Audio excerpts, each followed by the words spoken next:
Daily. Taste the Daily.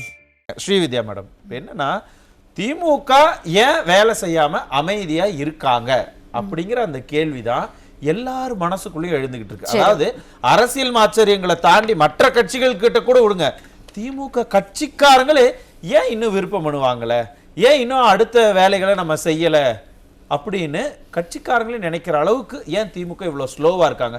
ஸ்லோவா கூட இல்ல, தேங்கி போயிட்டாங்களே. கட்சிக்காரங்களுடைய மனக்குமுறல் எங்கெங்கெல்லாம் வெளிப்பட்டுச்சு அப்படிங்கிறது எனக்கு தெரியல. சரி, அதான் தெரியல, இருந்தாலும் பேசுவோம். கூட்டணி கட்சியை நம்பியா இருக்கு திமுக. நம்பி இல்ல அப்படின்னா தேர்தல் பணிகளை ஆரம்பிச்சிருக்க வேண்டியதானே அப்படின்னா, தமிழ்நாட்டு அரசியல்ல இரு திராவிட கட்சிகளுடைய வரலாறு. இப்ப அதிமுக கூட்டணி கட்சிகளை நம்பிதான் இருக்கா?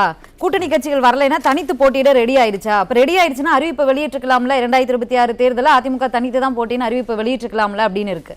திமுக சார் பேசும்போது பல விஷயங்கள் சொல்லியிருந்தாரு. கூட்டணி ஆட்சி எல்லாம் கேட்டுட்டு இருக்காங்க, ஆட்சியிலும் அதிகாரத்திலும் பங்கு கேட்கிறாங்க. மல்லிகார்ஜுன கார்கே அவர்கள் பேசும்போது ஏன் கேட்டா என்ன தப்புன்னு சொன்னாங்க, ஏன் கேட்டா என்ன தப்புன்னு சொன்னாங்கன்னு தான் மல்லிகார்ஜுன கார்கே அவர்கள் சொல்றாரு. ஆனா அமித்ஷா அவர்கள் எனக்கு தெரிஞ்சு 1, 2, 3 பேட்டியில சொல்லியிருப்பாருன்னு நினைக்கிறேன். 2026 தமிழ்நாட்டுல கூட்டணி ஆட்சி தான்.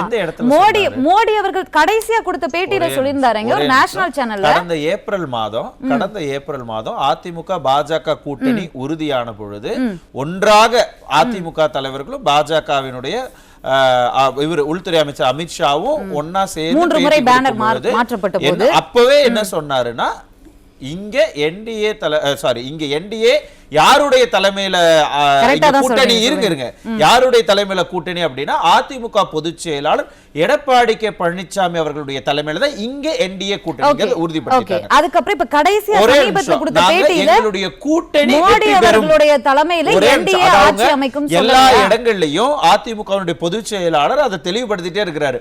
வேணும்னே இந்த பர்செப்ஷன் மேக்கிங்ல வேணும்னே கொடுத்த பேட்டியில மோடி அவர்களுடைய தலைமையில என்டிஏ கூட்டணி ஆட்சி அமைக்கும் சொல்லலையா? சிஎம் கேண்டிடேட் யாருன்னு சொன்னப்போ என்டிஏ கூட்டணியில இருந்து ஒருவரை சிஎம் கேண்டிடேட்டா தேர்ந்தெடுக்கணும்னு சொல்லலையா?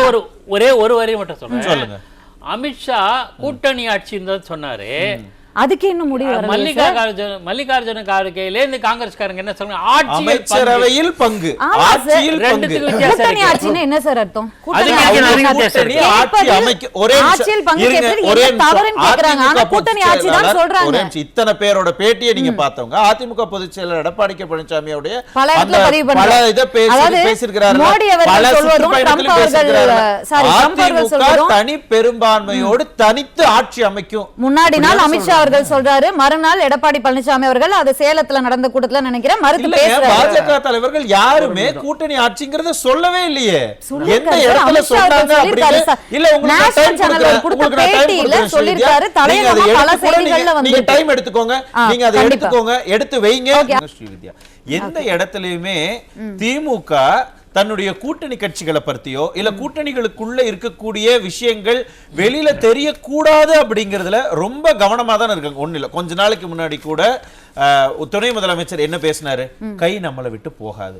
ஏன் திடீர்னு அதை பேசணும்? விளக்கம் கொடுக்கறாங்க. செய்தியாளர்கள் போற இடத்துல எல்லாம் நீங்க வந்து தினந்தோறும் ஒரு விவாதம் நடந்துட்டு இருக்கும்போது அவங்க தொண்டர்கள் ஒரு சலனம் வரக்கூடாதுன்னு விளக்கம் கொடுக்கறாங்க. இதுல உங்களுக்கு என்ன கவலை வருது? நம்ம கூட்டணி ஸ்ட்ராங்கா தான் இருக்கு, நம்ம வெற்றி கூட்டணி தொடருது அப்படின்னு விளக்கம் கொடுக்கறாங்க. இதுல என்ன உங்களுக்கு சந்தேகம்? 9 ஆண்டு காலமாக நாங்க இன்டாக்ட் கூட்டணி செல்வபிரந்திகை அவர்களும் சார் பேசும்போது சொன்னாரு, கார்கே சொல்லல, செல்வபிரந்திகை தான் 9 ஆண்டு காலம் நாங்க இன்டாக்ட் கூட்டணின்னு சொல்லி இருக்காங்கல்ல. ஏதாவது ஒரு இடத்துலயாவது கை நம்மளை விட்டு இனி போகாதுன்னு யாராவது திமுக காரர்கள் சொல்ல வேண்டிய காலத்துல சொல்லி இருக்காங்க. சொல்ல வேண்டிய நிர்பந்தத்தை காங்கிரஸ் இருக்கக்கூடிய சிலர் ஏற்படுறாங்க. சொல்ல வேண்டிய நிர்பந்தம் அதுதான் இன்னைக்கு முற்றுப்புள்ளி வச்சுட்டாங்களா கூட்டணி குறித்து? சொல்ல வேண்டிய நிர்பந்தம் ஏற்பட்டுச்சா? ஏன் ஏற்பட்டுச்சு? ஏன்னா உள்ளுக்குள்ள பிரச்சனை இருக்கு. ஒரு பக்கம் ஒரு ஜோதிமணி அவர்கள், ஒரு மாணிக்கம் தாக்கூர் அவர்கள், ஒரு வெளியில வரலாங்கிறாங்க. இல்ல நாங்க வந்து கூட்டணிக்குள்ள இருக்கலாமா வேண்டாமாங்கிற கன்சிடரேஷனுக்கு ஹை கமாண்ட் போயிட்டாங்க. மீட்டிங் கூப்பிட்டு பேசுனது கூட இப்ப வரைக்கும் வெளியில ஓபனா சொல்லலையே உள்ளுக்குள்ள என்ன பேசுனாங்கன்னு. உள்ள கட்சியினுடைய அவங்களுடைய மீட்டிங்ல நடந்த விஷயங்கள் என்னைக்கு அபிஷியலா எந்த கட்சி வெளியிட்டிருக்கிறது? எங்க உட்கட்சிக்குள்ள நடந்தது உங்களுக்கு எப்படி தெரியும் தானே கேட்பாங்க. அதிமுக தலைமை கழகம் எத்தனையோ முறை அதிமுக தரப்புல இருந்து கேட்கப்பட்டிருக்கு. உள்ளரங்குல நடந்த நிகழ்ச்சிகளை ஏன் நீங்க வந்து வெளியில பொது வெளியில அறிக்கை கேக்குறீங்க? ஜப்பானுக்கு போறாரு நம்மளுடைய முதலமைச்சர் மு.க. ஸ்டாலின்.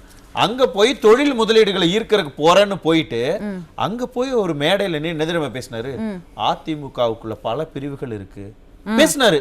இருக்கு, எடுத்து பாருங்க. ஜப்பானுக்கு போனா கூட நாங்க அதிமுக பத்தி பேசுவோம், ஆனா திமுக கூட்டணியில வெட்ட வெளிச்சமா எக்ஸ் தளத்துல கூட எழுதுவாங்க.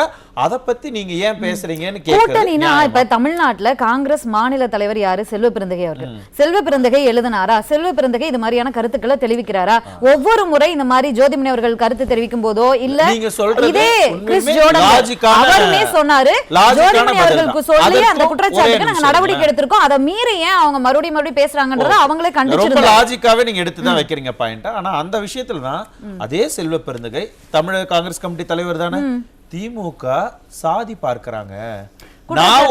நான் ஸ்ரீபெரும்புதூர் தொகுதியுடைய எம்எல்ஏ, ஆனா இங்கே எனக்கு கீழே வரக்கூடிய இந்த ஏரியிலிருந்து செம்பரம்பாக்க ஏரியிலிருந்து தண்ணி திறந்து விட கூடாதுன்னு நான் வரக்கூடாதுன்னு நினைக்கிறாங்களா? நாங்க என்ன தொட்டா தீட்டாமை பாக்குறாங்கன்னு அவர் வெச்சிருந்தாருங்க. அதுக்கு பிறகு துறை சார்ந்த அமைச்சர் கூப்பிட்டு பேசியிருக்காரு. நீங்க சொன்ன அதே காங்கிரஸ் கமிட்டி தலைவருக்கே அதிருப்தி இருக்குங்கிறதான பொது வெளியில தெரியுது. அதிருப்தி ஒரு துறை அமைச்சர் மேல இருந்திருக்கு. மொத்த திமுக மேல அவர் அதிருப்தியில இருந்தாருன்னு சொன்னாங்களா? நாங்க வந்து கொள்கை கூட்டணி நாங்க ஒற்றுமையா தான் இருக்கோம். நான் சொன்னா அந்த கருத்தை நான் சொன்னா பிரவீன் சக்கரவர்த்தி சொன்னார்னா ராகுல் காந்தி அனுப்பி வச்சார் அப்படின்னு சொன்னா ராகுல் காந்தி அவர்கள் தலைவர் என்ன பண்ணுவாரு? அவரு ஸ்ட்ராட்டஜிஸ்டா இருக்காரு. காங்கிரஸ் கட்சியுடைய இந்திய தேசிய அளவுல ஆமா ஸ்ட்ராட்டஜிஸ்டா தானே இருக்கிறாரு. அவரு ஹை கமாண்டினுடைய இது அப்ரூவல் இல்லாம பேசுவாரா? சரி பேசினாரு, அவர் பேசினாரு, ஜோதிமணி அவர்கள் பேசினாரு, மாணிக்கம் தாக்கூர் யாரு தேர்தல் பொறுப்பாளர். ஹை கமாண்டனுடைய அப்ரூவல் இல்லாம அவர் இங்க வந்து பேச மாட்டாருங்க. இவ்வளவு மாற்று கருத்துக்கள் வந்துச்சுல, அததான் சொல்றேன். முற்றுப்புள்ளி வைத்த விஷயத்தை ஊடகங்கள் மீண்டும் மீண்டும் விவாதமாகுது. இல்ல தேசிய தலைமை கூப்பிட்டு பேசி மக்கள் கிட்ட ஒரு கூட்டணி தொடர்பான முடிவை நாங்க எடுத்துக்கிறோம், நாங்க பேசிக்கிறோம், நாங்க அறிவிச்சுக்கிறோம். நீங்க உங்க தேர்தல் வேலையை மட்டும் பாருங்க. கூட்டணி தொடர்பான கருத்துக்களை தெரிவிக்கக்கூடிய நீங்க உங்க தொகுதிகள்ல என்ன தேர்தல் பணியை செஞ்சிருக்கீங்க, என்ன காங்கிரஸ் கட்சியை வளர்த்திருக்கீங்கன்னு கேள்வி கேட்டதா எனக்கு தகவல். சரி, ஓகேவா? ஓகே, சரி. உங்க தகவல் ஸ்ரீவித்யா, சரி, காங்கிரஸ் கூட இவ்வளவு அது இருக்கு இது இருக்கு அப்படின்னு 1000 பேச்சு இருங்க, இவ்வளவு பேச்சு இருக்குல்ல. ஆனா திமுக ஏன் அமைதியா இருக்கு? இந்த இடத்துல கூட்டணி கூட எனக்கு இங்க பிரச்சனை இல்ல, இருக்கும், நாளைக்கு இருக்காம போகும், நாளைக்கு இருக்கு. ஒரு சிலருடைய ஒரு கட்சியில இருக்கக்கூடிய எல்லாருக்கும் ஒத்த கருத்து இருப்பாங்கன்னு சொல்ல முடியாது. ஒவ்வொருத்தருக்கும் ஒவ்வொரு ஆசைகள் இருக்கலாம், கருத்துக்கள் இருக்கலாம். ஏன் திமுக இப்ப வரைக்கும் விருப்ப மனு வாங்காம இருக்காங்க? விருப்ப மனு விநியோகம் கூட தேர்தல் தேதி அறிவிச்ச பிறகுதான் விருப்ப மனு வாங்கியதை நான் கடந்த தேர்தல்ல 2021 தேர்தல்ல பிப்ரவரி 17 விருப்ப மனு வாங்க ஆரம்பிச்சாங்கன்னு நினைக்கிறேன். திமுக 2021 பிப்ரவரி 17 தேர்தல் தேதி அறிவிச்ச பிறகு அவங்க வெற்றி கூட்டணியா இருக்காங்க, இப்ப திமுக ஆளும் கட்சியாக இருக்கிறாங்க, மக்கள் கிட்ட நல்ல மதிப்போட இருக்கிறோம், நம்பர் 1 மாநிலமாக இருக்கிறோம், கூட்டணி இன்டாக்டா இருக்கு, 14 கட்சிகளை கொண்ட மிக பிரம்மாண்டமான கூட்டணி எல்லாமே சொல்றாங்கல்ல. இந்நேரம் எல்லாத்தையும் வேலை முடிச்சு போட்டு போங்க, எல்லா ஃபீல்டுல போய் ஒர்க் பண்ணுங்க அப்படின்னு சொல்றதுதானே அழகு, சொல்றதுதானே தொண்டர்கள் மத்தியில ஒரு உற்சாகம் கொடுக்கும். சரி, அதான் அதிமுக விருப்ப மனு நாங்க வாங்கிட்டோம், அதனால திமுக இன்னும் விருப்ப மனு வாங்கல அப்படின்றதுக்காகவே இந்த விவாத தலைப்பு வச்ச மாதிரி எனக்கு தோணுது. நான் அத சொல்ல அதிமுக இன்னும் கூட்டணி ஃபார்ம் பண்ணல. அதிமுக மட்டும் விருப்ப மனு வாங்கலையே, எல்லா கட்சியிலயும் வாங்கிருக்காங்க. எனக்கு காங்கிரஸ் கட்சி வாங்கி முடிச்சிட்டாங்க, அதாங்க சார், பாமக வாங்குறாங்க, எல்லா கட்சியும் வாங்குறாங்க. எல்லாமே உங்களுக்கு தெரியுதுல. திமுக சார்பாக 90% யார் எங்கெங்க போட்டிடுறாங்கன்ற விஷயம் வந்து முடிவு பண்ணப்பட்டது அப்படிங்கிற தகவல் இருக்கு.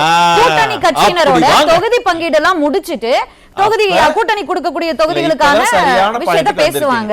அதிமுக அதை பத்தி என்ன கவலைன்றதா என்னோட கேள்வி. விருப்பம் நாங்க வாங்கிட்டோம், நீங்க ஏன் வாங்கல? இது என்ன சின்ன பையன் மிட்டாய் கேட்ட மாதிரி இருக்கு? இது அதிமுகவோட கேள்வின்னு எந்த இடத்துலயும் நானும் சொல்லல, இவங்க யாரும் கேட்கல. ஜனநாயகம் சொல்லுங்க சுருக்கமா சொல்லிருங்க. என்ன ஜனநாயகம் இல்ல சார்? சொல்லிட்டீங்கல்ல, வேட்பாளர் முடிவு பண்ணி வச்சிட்டாங்கன்னு சார் பாயிண்ட புடிச்சிட்டாரு. இல்ல சார், ஆல்ரெடி அவங்க அந்த பகுதியில வெற்றி பெற்றவங்களா இருக்கலாம், நன்பெயர் பெற்றவங்களாக இருக்கலாம், அவங்களே போட்டியிடலாம். இதுல இது ஒரு பிரச்சனையே கிடையாது. கூட்டணி ஸ்ட்ராங்கா இருக்காங்க. அவங்க விருப்ப தேர்தல் தேதி அறிவிச்சு ஒப்புதல் வாக்குமூலம் இது ஒப்புதல் வாக்குமூலம் கிடையாது. ஆல்ரெடி வெற்றி கூட்டணியா இருக்காங்க, ஆளும் கட்சியா இருக்காங்க, தொகுதியில நட்பெயர் பெற்றவங்களா இருப்பாங்க. அவங்களே மீண்டும் போட்டியிடலாம். தேர்தல் தேதியை அறிவிச்சு லிஸ்ட் வெளியிடுவாங்க. இது என்ன பிரச்சனையே கிடையாது. வரேன் சார். இப்ப என்ன அவங்க என்ன கேக்குறாங்கன்னா, ஜனநாயகங்கிறது என்ன? எல்லாருக்கும் எல்லா வாய்ப்பும் கொடுக்கணும்ங்கறது. நீங்க கலந்து ஆலோசிப்பாங்கன்னா விருப்ப மனுவே வாங்க. அப்ப நீங்க முடிவு பண்ணிட்டீங்கன்னா எந்த அடிப்படையில முடிவு பண்ணிட்டீங்க? யாரு அங்க அப்ப என்ன அவர் சொன்னார் இல்லையா? அதான் சொல்ல வரீங்க. அப்ப யாரெல்லாம் வாரிசுகளுக்கு எங்களுடைய வாரிசை நாங்க வந்து அக்செப்ட் பண்ணிக்கிட்டோம்ல, அப்ப எங்களோட வாரிசுக்கு நீங்க வாய்ப்பு கொடுங்கன்னு முன்னாடியே அவங்க கேட்டு வாங்கி வச்சுக்கிட்டாங்களா? கடைசியில் இருக்க அடிமட்ட தொண்டன் சுணங்கி போயிருவானா மாட்டானா? ஏமாந்து போயிருவானா மாட்டாங்க. அவங்க திமுகவுல ஒவ்வொரு தேர்தல் பொறுப்பாளர்களை போட்டிருக்காங்க, அமைச்சர்களை போட்டிருக்காங்க, எல்லாம் கலந்து ஆலோசிச்சிருப்பாங்க. தேர்தல் தேதி அறிவிச்ச பிறகு அபிஷியலா வெளியிடுவாங்க. நீங்க வந்து மீடியாவை கூப்பிட்டு தான் எல்லாமே பண்ணிட்டு இருக்காங்களா? உள்ளரங்கள எத்தனையோ தேர்தல் பணிகளோ எல்லாமே பண்றாங்க. அப்படி இருக்கும்போது ஏன் எல்லாத்தையுமே வந்து அறிவிக்கணும்? தேர்தல் தேதி அறிவிக்கப்பட்ட பிறகு நாங்க வாங்கலாம், அதுதான் எங்களுடைய உரிமை அப்படின்னு சொல்றாங்க. உரிமையோ அவங்க விருப்பமோ அதே போலத்தானே அதிமுகவும் தேர்தல் நெருக்கத்துல எங்களுடைய கூட்டணியை நாங்க அறிவிப்போம், உங்களுக்கு என்ன அப்படின்னு கேட்டதுக்கு என்னென்ன சொன்னீங்க? அதிமுக கூட யாரும் வர மாட்டேங்கிறாங்க, அதிமுக தனியா நிக்குது, இந்தா எந்த கட்சியும் வரல, கதவுகளை திறந்து வச்சிருக்கிறேங்கிறாங்க. யாரு வந்தாங்க? அதிமுகவை சீண்டல. ஏன் சொன்னாங்க திமுக காரங்க? வன்மத்தை கூட்டினாங்களா இல்லையா சொல்றாங்க. எலெக்ஷன் நாளைக்கு அறிவிச்ச பிறகு நீங்க விருப்ப மனு எல்லாம் வாங்கி அதுக்கப்புறமா கூட திமுக வேட்பாளர்களை கூட அறிவிப்பாங்க. ஏன் அதுக்கப்புறம் அலையன்ஸ் பிக்ஸ் பண்ண கூடாதா? வேட்பாளர்கள் அறிவிப்பதும் கூட்டணி, அதாவது கூட்டணி கட்சிகள் அப்படிங்கிறது அதிமுக ஒரு கட்சி, பாமக ஒரு கட்சி, இல்ல தேமுதிக ஒரு கட்சி. தேமுதிக இன்னும் கூட்டணிக்கு வரல. தொண்டர்களுடைய மனநிலை எங்க பக்கம் போறோம், யார் விருப்பம் கேட்டு வருவாங்க. ஒவ்வொன்றாக இருக்கும். கூட்டணி பாமானா தானே நம்ம இந்த கூட்டணியில தான் போட்டிட்டு கணக்குகளுக்குள்ளேயே வரல ஸ்ரீவித்யா. ஆனா நீங்க சொல்றீங்க இல்ல, இதுதான் பெர்செப்ஷன் என்னன்னா திமுகல பலர் வந்து வருத்தத்துல இருக்காங்க, அதே மாதிரி அதிமுக தொண்டர்கள் பலர் வருத்தத்துல இருக்காங்க. எந்த கூட்டணி எந்த கட்சி வரும் தெரியலையே, வெற்றி வருமா வராதானே தெரியலையே, அவங்க குழப்பத்துல இருக்காங்க. ஒரே நிமிஷம் ஸ்ரீவித்யா, இப்ப திமுகவும் சொன்னாங்களா அதிமுகவும் இருக்கு. நான் கேட்ட அதே கேள்வி திரும்ப கேக்குறீங்களா? இல்ல, திமுகவும் இருக்கு அதிமுகவும் இருக்கு. திமுகவுக்கு ஒரு நியாயம், அதிமுகவுக்கு ஒரு நியாயமா? அதிமுக மட்டும் எலெக்ஷனுக்கு முன்னாடி அலையன்ஸ் வரலன்னு திமுக விமர்சனம் பண்ணுவாங்க. ஆனா திமுக ஏன் எந்த வேலையும் செய்யலன்னு அதிமுகவோ இல்ல சாதாரண மிஸ்டர் பொதுஜனமோ கேட்டா அதெல்லாம் நீங்க கேட்க கூடாதுன்னு சொல்றது நியாயமா? கேட்க கூடாதுன்னு சொல்லல. வேற என்ன தோல்வி உறுதின்னு சொன்னீங்க, தோல்வி முன்னாடியே தெரிஞ்சிருச்சு அப்படின்னு சொன்னீங்க. தேர்தல் நெருங்கியும் இன்னும் வந்து விருப்பமனு வாங்கல அப்படின்னு சொன்னீங்க. அப்ப தேர்தல் நெருங்கியும் இன்னும் கூட்டணி ஃபார்ம் ஆகலையா? அது பிரச்சனை இல்லையா? கூட்டணி ஃபார்ம் ஆவதற்கு ரெண்டு கட்சி தொண்டர்களும் இணக்கமாக செயல்படணும், அப்பதானே வெற்றி கிடைக்கும். விருப்ப மனு அவங்க தொகுதியில பார்த்து யார் நல்பெயர் வாங்கியிருக்காங்களோ அவங்க போட போறாங்க, மக்கள் ஓட்டு போட போறாங்க, பிரச்சாரத்துக்கு போக போறாங்க. பிரச்சார காலம்ங்கிறது எல்லா கட்சிக்கும் ஒரே டைம் தானே கொடுக்க போறாங்க. இவ்வளவு சொல்றீங்கல்ல, கூடவே இருக்கிற காங்கிரஸ் கட்சி அவங்க விருப்ப மனு வாங்கிட்டாங்க. ஆனா அந்த கூட்டணிக்கு தலைமை வகிக்கிற திமுக இன்னும் வாங்கலன்னா காங்கிரஸ் கட்சி தொண்டர்கள் போய் விருப்ப மனு கட்டுறாங்கல்ல, காசு கொடுத்து விருப்ப மனு வாங்கிட்டு போறாங்கல்ல, அவனை பாக்குற திமுக தொண்டனுக்கு எப்படி இருக்கும் மனநிலை? சரி, அதே இங்கேயும் கேட்கலாமே. அதிமுக விருப்பமான வாங்கி முடிச்சிட்டாங்க. கூட்டணிக்கு இன்னும் வந்து 23ஆம் தேதி தான் வந்து ஒரே மேடையில கூட்டணி கட்சிகள் ஏறுவாங்கன்ற தகவல் இருக்கு. நிகழ்ச்சி நடந்தாதான் நமக்கு தெரியும். அப்ப கூட்டணியில எத்தனை கட்சி வராங்களோ வரட்டும். வரும்போது தொகுதி பங்கீடுகள் வரும். அப்ப வாங்கிட்டு திரும்ப கொடுக்கும்போது அவங்களுக்கு எல்லாம் மனக்கவலைகள் ஏற்படாதா? சுணங்கி போக மாட்டாங்களா தொண்டர்கள், வேட்பாளர்கள்? என்ன மேடம் இதுல லாஜிக் இருக்கா? தொகுதி பங்கீடுன்னு வந்துருச்சு அப்படின்னா எந்த கட்சி நின்னாலும் நம்ம கட்சி நிக்கிறது போல எல்லாரும் சேர்ந்து உழைக்கணுங்கிறதா கூட்டணியுடைய சாராம்சமே. நீங்க அதை எப்படி கேள்வி கேட்க முடியும்? இப்ப காங்கிரஸ் கட்சி வந்து ஒரு தொகுதியில போட்டியிடுது அப்படின்னா திமுக எதிராக வேலை பார்ப்பாங்க, ஒன்னா சேர்ந்துதானே வேலை பார்ப்பாங்க. அது கேள்வி இல்ல. அப்ப என்னன்னா திமுகவுக்கு அவங்க சொல்ற மாதிரியே பயம்தான். ஐயோ எங்காவது ஏதாவது சலசலப்பு வெளியில தெரிஞ்சிருச்சுன்னா என்ன பண்றது, அதனால தேர்தல் நெருக்கத்துல போய் நம்ம எல்லா முடிவும் எடுத்து கடகடன்னு எலெக்ஷனுக்கு போய் நின்றலாம்னு இருக்காங்க. தேர்தல் வாக்குறுதிகள் தயாரிக்கிற குழு அமைச்சிருக்காங்க, பொறுப்பாளர்கள் அமைச்சிருக்காங்க, அமைச்சர்கள் அங்கங்க பணிகள் செஞ்சுட்டு இருக்காங்க, முதலமைச்சரை கூப்பிட்டு அங்கங்க நிகழ்ச்சிகள் நடத்திட்டு இருக்காங்க, பிரச்சார மேடையா அதையே பயன்படுத்துறாங்க. என்ன சுமக்கத்துல இருக்கு திமுக? பாத்தீங்களா, மறுபடியும் சொல்லுங்க, அரசோட செலவுல விழா நடத்தி பிரச்சார மேடையை பயன்படுத்துறாங்க அப்படின்னா அந்த விழாவை சொல்லல சார், அமைச்சர்கள் அவங்க தொகுதியில ஏற்பாடு பண்ணக்கூடிய விழாவை தான் சொல்றேன். அமைச்சர் கலந்துக்கிறது அரசு விழா தானே, அதன கட்சி விழாவா? அமைச்சர் அதிகாரம் கொடுத்தது இளைஞர் அணி கூட்டம் அந்த மாதிரியான விழாக்களை சொல்றேன் சார், நானு அரசு விழாக்களை சொல்லல. அது தனி தேர்தல் வேலைன்னு சொல்றேன். பண்ணல திமுக பார்க்கலாம் இப்ப என்ன பண்ண போறாங்க. ஸ்ரீவித்யா இப்ப என்னன்னா, நீங்க களத்துல வேலை பாக்குறாங்கல்ல தொண்டர்கள், அவங்களுக்கு ஒரு உற்சாகம் கொடுக்கணும்னா ஓகே, நம்மளுடைய கட்சி ரொம்ப சீரியஸா இந்த எலெக்ஷனை எடுத்துக்கிட்டாங்க, அவங்க அடுத்தடுத்து வேலை பார்த்துக்கிட்டே இருக்கிறாங்கன்னா தான் சைக்கலாஜிக்கலா அவன் வேலை செய்வான். ஆனா திமுக வேலையே செய்யாம இருக்கிறது அவனையும் சைக்கலாஜிக்கலா பிளாக் பண்ணிருதுன்னு சொல்றாங்க. ஓகே, அது உங்க கருத்தா இருக்கு.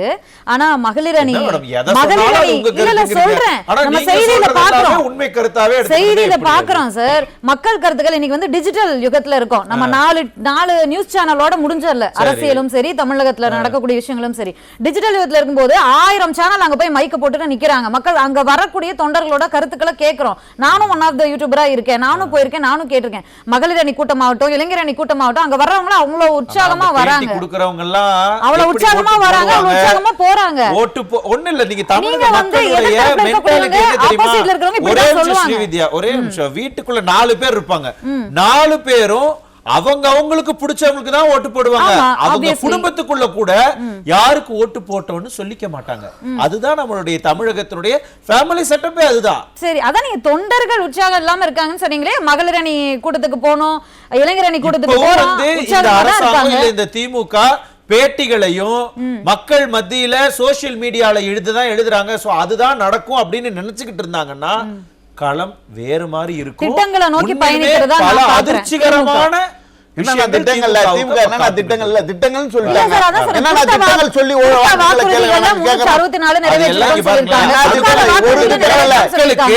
ஒரே எடப்பாடி பழனிசாமி அவர்கள் மாதம் 1000 ரூபாய் கொடுக்கிறதுக்கெல்லாம் வாய்ப்பு இல்லைன்னு ஒரு பிரபல டிவி சேனலே பேட்டி கொடுத்திருந்தார். அதே எடப்பாடி பழனிசாமி அவர்கள் மாதம் 2000 ரூபாய் கொடுக்கிறார் வாக்குறுதி கொடுத்தாங்க. அப்ப திமுக செயல்படுத்தி இருக்கலாம் அந்த திட்டத்தை, அதன் பயனாத்தான் 2 ஆண்டுகள் கழிச்சு அது எல்லாருக்கும் கொடுக்காம. ஒரே நிமிஷம், அதற்கான விளக்கத்தை அவர்கிட்டே கேக்குறாங்க. அதுக்கு எதிர்க்கட்சி தலைவரே என்ன தெரியுமா சொன்னாரு, அவங்களுக்கு நிர்வாகம் பண்ண தெரியல, 4 லட்சம் கோடி ஊழல் பண்ணா எப்படி அவங்களால காசு கொடுக்க முடியும், அதனாலதான் அவங்க வந்து 5 லட்சம் கோடி கடன் வாங்கி இருக்காங்க.